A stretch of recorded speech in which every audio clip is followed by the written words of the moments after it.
नमस्कार, welcome to online classes of Adarsh Shikshan Sansthan. पिछले video में हमने 6th chapter this is Jody's fawn का सेकंड पार्ट कंप्लीट किया था, जिसमें हमने पढ़ा कि जॉडी जो हैं फ़ोन को ढूंढने के लिए जंगल में जाता है और वहाँ पर भिन्न भिन्न स्थानों का निरीक्षण करके फ़ोन का पता लगाने का प्रयास करता है। इस वीडियो में हम थर्ड पार्ट पढ़ेंगे। Let's begin. Movement directly in front of him startled him so that he tumbled backward. The fawn lifted its face to his. It turned to its head with a wide, wondering motion and shook him through with the stare of its liquid eyes. It was quivering. It made no effort to rise or run. Jody could not trust himself to move. He whispered, "It's me." The fawn lifted its nose, scenting him. He reached out one hand and laid it on the soft neck. The touch made him delirious. He moved forward on all fours until he was close beside it. He put his arms around its body. A light convulsion passed over it, but it did not stir. Movement directly in front of him startled him. उसके सामने सीधे अचानक कोई movement हुई, कोई गतिविधि हुई। Movement का मतलब होता है हलचल या गतिविधि, जिसने उसको स्टार्टल कर लिया। स्टार्टल का मतलब होता है चौंकाना या चकित कर देना, अर्थात उसके सामने हुई अचानक गतिविधि ने उसको चौंका दिया। So that he tumbled backward, जिसकी वजह से वो टम्बल हो गया। टम्बल का मतलब होता है गिरना, वो पीछे की साइड में गिर गया। The fawn lifted its face to his, उस फॉन ने अपना चेहरा उसके चेहरे की तरफ उठाया, अर्थात अपना चेहरा है उस जॉडी के चेहरे के पास में लेकर के आया। It turned its head with a wide wondering motion, और वो अपना सिर जो है वो बहुत ही विस्तृत, वाइड यानी व्यापक या विस्तृत, और वंडरिंग यानी उत्सुकतापूर्वक, वो व्यापक और उत्सुकतापूर्वक गति के साथ में अपने सिर को हिलाने लगा। And shook him through with the stare of its liquid eyes, और अपनी लिक्विड आइज, अपनी पानी भरी आँखों से उसको घूरने लगा, जॉडी को घूरने लगा, जिसकी वजह से जॉडी है वो अंदर से हिल गया। कहने का मतलब उसको भी एक अजीब सी धक्का महसूस हुआ। इट वॉज क्विवरिंग, और वो जो हिरण था, फॉन था, वो क्विवरिंग कर रहा था। क्विवरिंग का मतलब होता है कांपते हुए। क्विवर का मतलब कांपना। It made no effort to rise और रन, उसने खड़े होने का या भागने का कोई प्रयास नहीं किया। Jody could not trust himself to move, और जॉडी भी अपने आप पर विश्वास नहीं कर सका। टू मूव, आगे बढ़ने के लिए, वहाँ से हिलने के लिए अपने आप पर ट्रस्ट नहीं कर सका। ही विस्पर्ड, "इट्स मी", और फिर वो धीरे से विस्पर किया, उसने धीरे से फुसफुसा कर कहा, "इट्स मी", ये मैं हूँ, जॉडी हूँ। The fawn lifted its nose, उस फॉन ने अपना नाक ऊपर उठाया, अपना चेहरा जो उसके चेहरे के ऊपर लगा हुआ था उसको ऊपर उठाया। सेंटिंग हिम, और उसको सूंघने लगा। He reached out one hand and laid it on the soft neck, Jody ने अपना एक हाथ उठाया और उसकी कोमल गर्दन की तरफ लेकर गया, उसके कोमल गर्दन पर हाथ फेरने लगा। The touch made him delirious, और उसका जो टच था, जॉडी ने जब उस हिरण को छुआ तो उस टच ने उसको डिलीरियस कर दिया। डिलीरियस का मतलब होता है उत्तेजित करना, उन्मादपूर्ण बनाना। He moved forward on all fours, और वो अपने चारों हाथ पैरों के सहारे आगे बढ़ने लगा। Until he was close beside it, जब तक कि वो एकदम उसके निकट में, उसके बगल में नहीं आ गया। He put his arms around its body, और उसने अपने हाथों को उसके शरीर के चारों तरफ रख दिया। कहने का मतलब उसके हाथों से बाहें बना करके उसके गले में हाथ डाल दिए। A light convulsion passed over it, और एक हल्का सा कन्वल्सन, कन्वल्सन का मतलब होता है खलबली या कंपन, तो उसके अंदर कंपी सी, कन्वल्सन खलबली या कंपन है, वो उसके अंदर हल्की कंपन दौड़ने लगी। It did not stir, लेकिन फिर भी वो हिला नहीं। He stroked its sides as gently as though the fawn were a china deer, and he might break it. Its skin was very soft. It was sleek and clean, and had a sweet scent of grass. He rose slowly and lifted the fawn from the ground.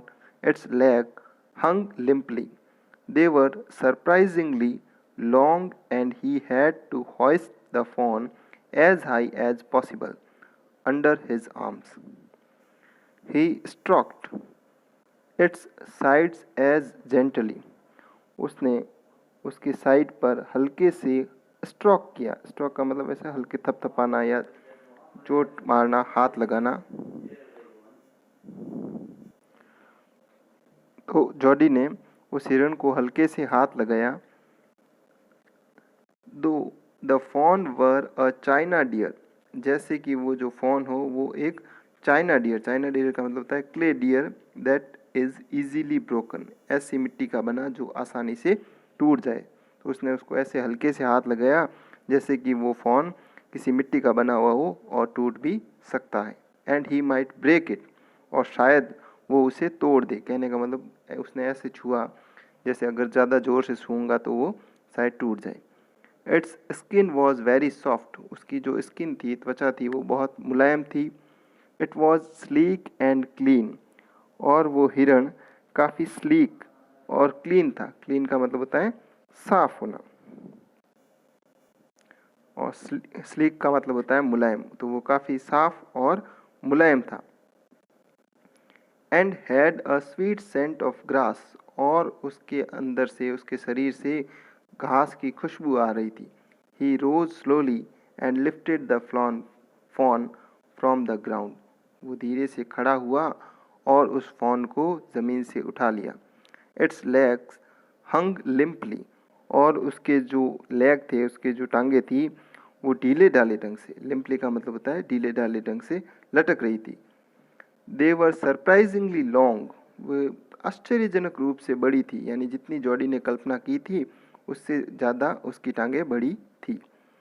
And he had to hoist the fawn as high as possible under his arms, और उसको as possible, जितना संभव हो सके उतना उसे ऊपर उठाना पड़ा। यानी जितना जॉडी की हाइट थी उसने उससे भी ज़्यादा उसको ऊपर उठाने का प्रयास किया ताकि उसकी टांगें नीचे लटके नहीं। He was afraid that it might kick and bleat at sight and smell of its mother. He skirted the clearing and pushed his way into the thicket. It was difficult to fight through with his burden. The fawn's leg caught in the bushes, and he could not lift his own with freedom. He tried to shield its face from prickling vines. Its head bobbed with his stride. His heart thumped with the marvel of its acceptance of him. He reached the trail, he reached the trail and walked as fast as he could until he came to the intersection with the road home. He stopped to rest and set the fawn down on its dangling legs. It wavered on them. It looked at him and bleated.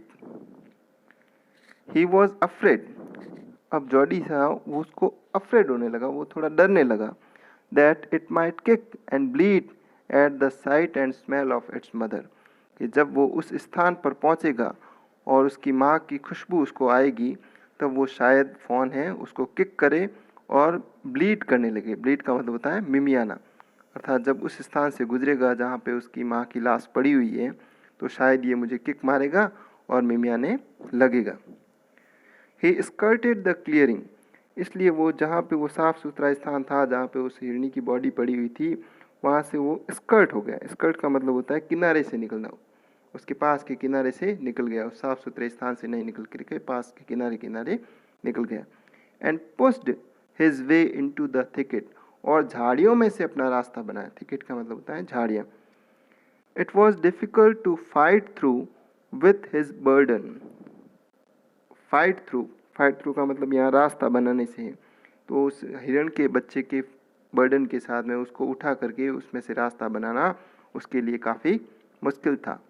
The phones leg caught in the bushes, और जो phone की leg थी उसकी जो टांगे थी वो भी झाड़ियों में फंस गई थी। And he could not lift his own with freedom, और आसानी से तो वो अपनी टांगे भी नहीं उठा पा रहा था, क्योंकि उसको काफ़ी वज़न उठाया हुआ था, इसलिए उसके पैर भी नहीं उठ रहे थे और फिर उसके ऊपर से बार बार उस फ़ोन की जो टांगे थी वो भी झाड़ियों में फंस जाती थी। He tried to shield its face from prickling vines. Prickling vines का मतलब होता है कांटेदार जो बेलें होती हैं, उससे उसने उस हिरण के बच्चे के मुंह को बचाने का प्रयास किया। शील्ड का मतलब होता है रक्षा करना या बचाना। Its head barbed with his STRIDE, और उसका जो सिर था, हिरण के बच्चे का जो हेड था वो भी बॉब्ड होने लगा। बॉब का मतलब होता है झुकना।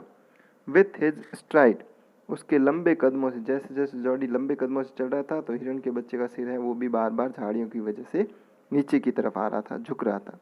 His heart thumped with the marvel of its acceptance of him, और उसका जो हृदय था, जॉडी का हृदय है वो भी थम्प करने लगा, धड़कने लगा। विथ द मार्वल, आश्चर्य के साथ में, of its acceptance of him, कि उस हिरण के बच्चे ने जॉडी को स्वीकार कर लिया, उससे मित्रता कर ली, इस आश्चर्य से उसका हृदय भी धड़कने लगा। ही रीच्ड द ट्रेल, अब वो एक रास्ते पर पहुंचा।